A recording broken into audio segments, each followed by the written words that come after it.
Shalom jemaat Tuhan yang dikasih Tuhan, pagi hari ini kita akan dengar firman Allah dan saatnya kita berdoa. Kami berterima kasih kepada Tuhan melalui media ini. Kami masih diizinkan untuk mendengarkan kebenaran firman Tuhan yang membantu kami untuk kuat dalam iman dan membantu kami untuk bisa keluar dari setiap persoalan yang terjadi dalam hidup kami. Dalam nama Tuhan Yesus Kristus kami sedang firman Tuhan. Haleluya. Amin. Jemaat Tuhan yang dikasihi Tuhan, pada saat ini saya ingin menyampaikan firman Tuhan yang bertema siapakah yang berdosa? Siapakah yang berdosa? Dalam Yohanes pasal 9 ayat 1 sampai 3, saya akan bacakan bagi saudara. Waktu Yesus sedang lewat, ia melihat seorang yang buta sejak lahirnya. Murid-muridnya bertanya kepadanya, "Rabi, siapakah yang berbuat dosa? Orang ini sendiri atau orang tuanya sehingga ia dilahirkan buta?" Jawab Yesus, "Bukan dia dan bukan juga orang tuanya, tetapi karena pekerjaan-pekerjaan Allah yang harus dinyatakan di dalam dia." Saya membaca ayat 1 sampai ayat 3 dan saya berharap jemaat Tuhan membacanya dari ayat 1 sampai ayat yang ke-41 untuk dapat mengerti cerita ini. Dalam nats ini saya melihat bagaimana para murid bertanya kepada Yesus. Dan pertanyaan ini diajukan kepada Yesus dan mereka ingin mendengar apa jawaban daripada Yesus. Dan perlu kita ketahui juga di balik pertanyaan dari para murid itu ada 3 dogma yang berkembang pada saat itu. Pada masa Yesus itu ada 3 dogma. Salah satunya adalah dogma yang diajarkan oleh pengajaran Babilonia tentang reinkarnasi. Reinkarnasi pada saat itu sangat berkembang dalam kehidupan bangsa Yahudi. Jadi bukan saat ini saja, pada masa Yesus juga reinkarnasi sudah ada. Dan dalam konteks reinkarnasi ini, maka pertanyaan para murid ini muncul. Siapakah yang berdosa?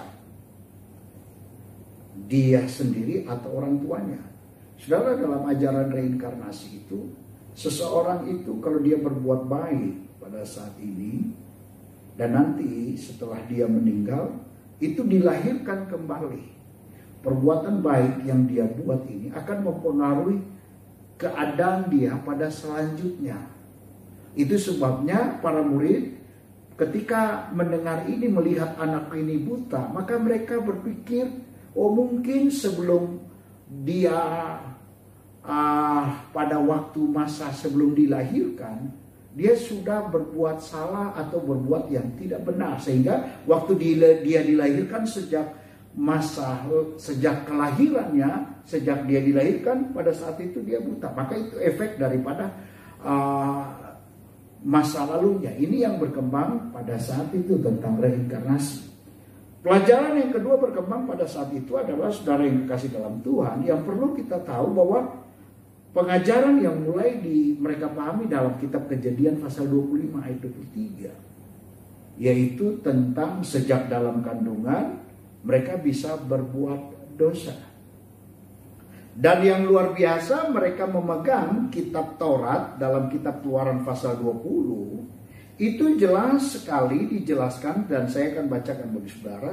Keluaran pasal 20 ayat yang kelima menjelaskan dengan baik bahwa apa yang dialami oleh anak itu pada masa kini itu disebabkan karena dosa orang tuanya.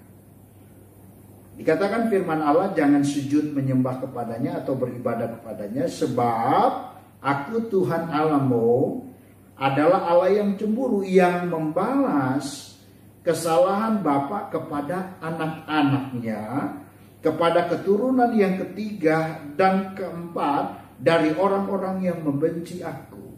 Jadi dalam pelajaran ini jelas mereka berpikir bahwa apa yang anak ini alami itu disebabkan karena dosa orang tuanya. Dengan kata lain, anak ini korban dari kesalahan orang tua, korban dari dosa orang tua. Istilah sekarang kita kenal dengan bahasa kena kutuk. Nah saudara, kita belajar dari perenungan ini, maka para murid bertanya, siapa yang berdosa? Apakah yang berdosa itu adalah dirinya sendiri atau orang tuanya? Saudara, kita belajar dari perenungan firman Allah. Yang pertama saya melihat, apakah pertanyaan ini adalah pertanyaan yang membutuhkan jawaban daripada Yesus? Atau yang kedua, apakah pertanyaan ini untuk mengetahui seberapa besar pengetahuan Yesus tentang 3 bagian tadi? Atau pertanyaan ini adalah pertanyaan menjadi alat banding tentang ajaran yang Yesus ajarkan dengan ajaran yang sudah berkembang pada saat itu. Jadi dari kita melihat dari pertanyaan itu muncul ada 3 hal yang muncul. Yang pertama, pertanyaan ini apakah memang membutuhkan jawaban? Atau yang kedua, pertanyaan ini untuk mengetahui seberapa besar pengetahuan Yesus tentang pengetahuan Yesus tentang 3 hal yang berkembang pada saat itu. Atau yang ketiga, pertanyaan ini jawaban Yesus adalah menjadi alat banding bagi mereka. Saudara yang dikasihi Tuhan Yesus, kita belajar dari kebenaran firman Allah. Pada saat itu, mereka belum memanggil Yesus adalah Tuhan. Ini catatan penting. Karena di dalam ayat yang kedua, murid-murid bertanya kepadanya, Rabi. Jadi berbeda dengan kita yang melihat Yesus sekarang.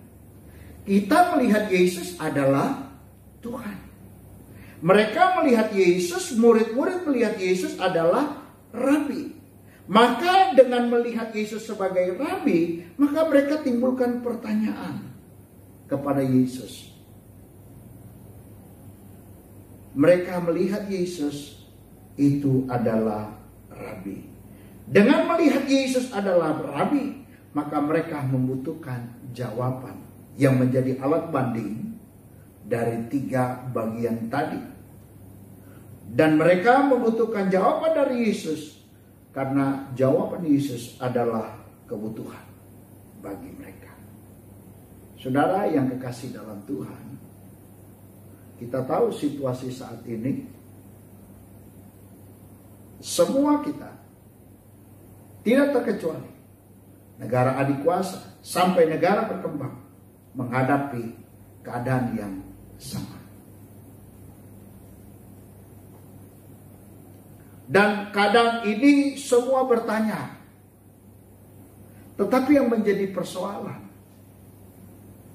tidak sedikit orang hanya sekedar bertanya, tetapi ada banyak orang mencoba menjadi penghakim terhadap keadaan seperti ini. Saya menerima sebuah artikel.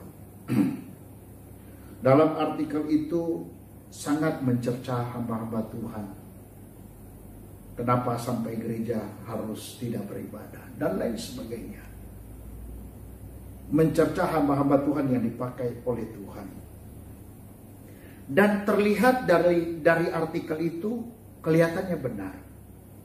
Dan saya ingin sampaikan, saudara, bahwa artikel seperti itu terlihat benar, tetapi esensi daripada artikel itu adalah mereka mencoba membenarkan diri dan menghakimi para hamba Tuhan yang dipakai oleh Tuhan.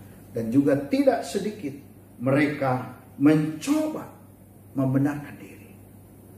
Sekali lagi saya ingin katakan kepada saudara-saudara, kebenaran yang dibangun atas dasar kebencian, iri hati dan lain sebagainya, itulah bukan kebenaran. Keadaan seperti ini adalah keadaan di mana kita membutuhkan jawaban daripada Tuhan. Jangan kita merasa lebih baik. Jangan merasa lebih benar. Dan jangan menghakimi satu sama yang lain. Semua orang sedang butuh jawaban. Semua orang sedang butuh kebangunan rohani. Dan bukan butuh penghakiman.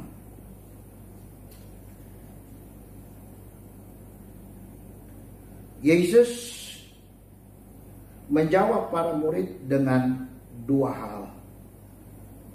Jawaban Yesus. Jawaban pertama tentang pertanyaan daripada para murid itu. Ayat 3. Jawab Yesus, bukan dia dan bukan juga orang tuanya. Itu jawaban pertama. Jawaban kedua, tetapi karena pekerjaan Allah harus dinyatakan di dalam dia. Dalam bersoal jawab, Yesus menjawab dengan dua jawaban. Nah, saudara yang kekasih dalam Tuhan, jawaban pertama bukan dia dan bukan orang tuanya. Apa artinya? Seperti yang saya jelaskan bahwa pada saat itu berkembang 3 doktrin tadi. Reinkarnasi, Kejadian pasal 25 dan Keluaran pasal 20. Jadi ketika Yesus menjawab pertanyaan para murid, sebenarnya Yesus sedang mencoba mengeliminir pandangan yang berkembang pada saat itu tentang reinkarnasi.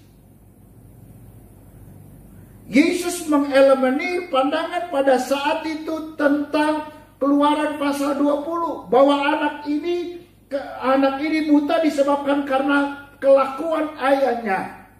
Anak ini buta disebabkan karena sejak dari kandungan sudah berbuat dosa. 3 hal ini dieliminir oleh Yesus dengan jawaban bukan dia dan bukan juga orang tuanya. Saudara yang kekasih dalam Tuhan, jawaban Yesus terhadap jawab pertanyaan para murid bukan sekedar untuk bisa menambah pengetahuan para murid. Walaupun Yesus disebut Rabi, tetapi jawaban Yesus bukan sekedar untuk menambah pengetahuan. Tetapi jawaban Yesus untuk mengubah paradigma para murid. Berbeda saudara yang kekasih dalam Tuhan. Menjawab untuk menambah pengetahuan dengan menjawab untuk mengubah para murid. Paradigma para murid. Dan jawaban Yesus adalah jawaban bukan mencari kambing hitam. Bukan mencari siapa yang salah, siapa yang benar. Bukan mencari siapa yang lebih baik dan siapa yang lebih bagus. Tidak. Tetapi jawaban Yesus adalah sebuah jawaban yang dibutuhkan oleh pertanyaan itu. Saudara yang dikasihi dalam Tuhan, kita tahu sekarang situasinya kita sudah tiga kali hari Minggu beribadah di rumah. Ini bukan situasi yang bagus. Kita perlu jawaban daripada Tuhan. Dan saya percaya dengan keadaan seperti ini, sedikit tidaknya paradigma kita dibuka oleh Tuhan. Jangan mencari kambing hitam dan jangan menghakimi dan jangan merasa diri lebih benar. Tetapi duduklah di kaki Tuhan untuk berdoa kepada Tuhan. Untuk mendapat jawaban daripada Tuhan. Jawaban Yesus yang kedua.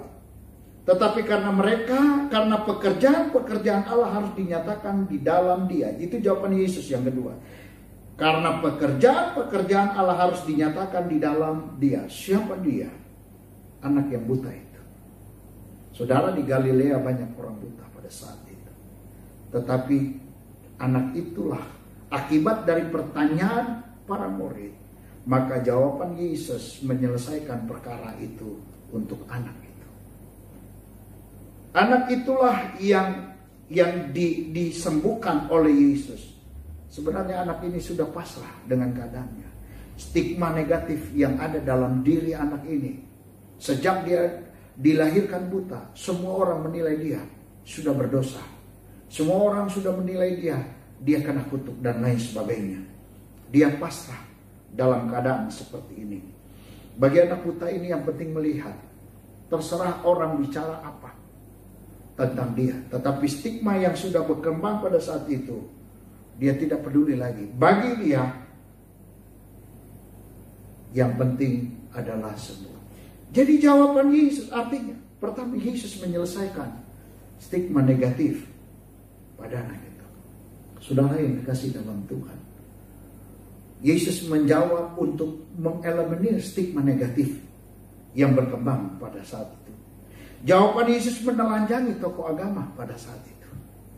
Tokoh agama dilucuti tentang stigma negatif terhadap anak-anak ini. Siapa tokoh agama pada saat itu? Orang Farisi dan Saduki. Saudara yang dikasih dalam Tuhan, orang Farisi dan Saduki adalah orang yang merasa lebih benar, merasa diri benar. Saudara, saya melihat orang Farisi ini adalah orang yang tidak pernah melihat Yesus benar. Apapun yang Yesus lakukan itu selalu salah. Dan seorang Farisi merasa dialah yang benar. Saya melihat ini ada dalam kehidupan kita dimanapun kita berada. Ada orang apapun yang disampaikan oleh kebenaran firman Allah selalu salah. Dan dia merasa dia yang benar. Orang Farisi belum bisa berbuat banyak. Dia hanya membuat retorika, teori-teori, pengetahuan dan filsafat-filsafat pada saat itu. Mereka belum bisa melakukan seperti apa yang Yesus buat tentang kesembuhan. Biasanya saudara, orang yang teorinya lebih banyak, biasanya orang yang teorinya lebih pandai, tetapi belum bisa berbuat apa-apa, biasanya jauh lebih cemburu daripada orang yang boleh dikatakan bukan apa-apa, tetapi sudah bisa banyak berbuat apa-apa. Seperti itu. Itulah orang Farisi. Jawaban Yesus bukan sekedar retorika, tetapi implementasi. Orang buta itu melihat. Saudara yang kekasih dalam Tuhan, marilah kita berdoa dan meminta jawaban dari Tuhan untuk keadaan seperti ini. Dan tidak saatnya untuk mencari kambing hitam dan membenarkan diri. Marilah kita berdoa untuk keadaan seperti ini. Dan jangan mengatasnamakan kebenaran dengan tujuan menghakimi. Dan jangan mengatasnamakan kebenaran tetapi diiringi dengan kepahitan dan iri hati. Tidak sedikit kebenaran diutarakan atas dasar iri hati. Itu pun bukan kebenaran. Ada 3 pelajaran yang kita lihat dari siapakah yang berdosa pada saat ini. Siapakah yang berdosa? Saya lihat pertama, keadaan seperti ini tidaklah menjadi benar kalau kita anak Tuhan menghakimi satu sama yang lain.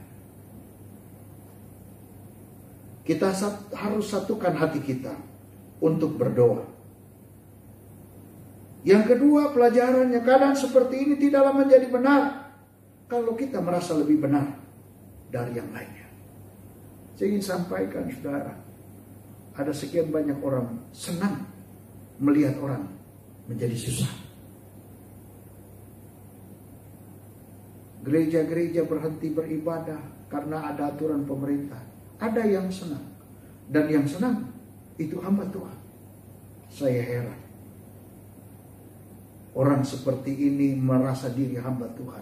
Tetapi ketika gereja tidak bisa beribadah, mereka menilai dengan pandangan yang negatif. Keadaan seperti ini adalah keadaan yang tidak tepat untuk kita menghakimi. Tetapi keadaan seperti ini adalah keadaan yang paling tepat untuk menerima jawaban Tuhan. Apa jawaban Tuhan dengan pertanyaan-pertanyaan yang kita ajukan kepada Tuhan melalui peristiwa-peristiwa yang seperti ini? Saudara tentu bertanya. Saudara dan saya tentu mulai mencoba mengkorek. Kenapa Tuhan? Kenapa Tuhan? Dan kenapa Tuhan? Tetapi saya melihat semua dari peristiwa ini. Akhirnya banyak hal kita temukan dalam keadaan seperti ini. Semua tahu bahwa ada Tuhan di atas segala-galanya.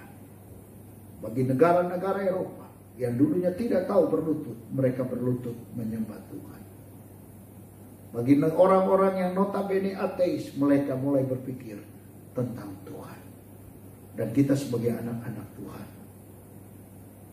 seharusnya kita tetap berdoa kepada Tuhan dan mengharapkan agar kita bisa kembali beribadah di gereja kita masing-masing.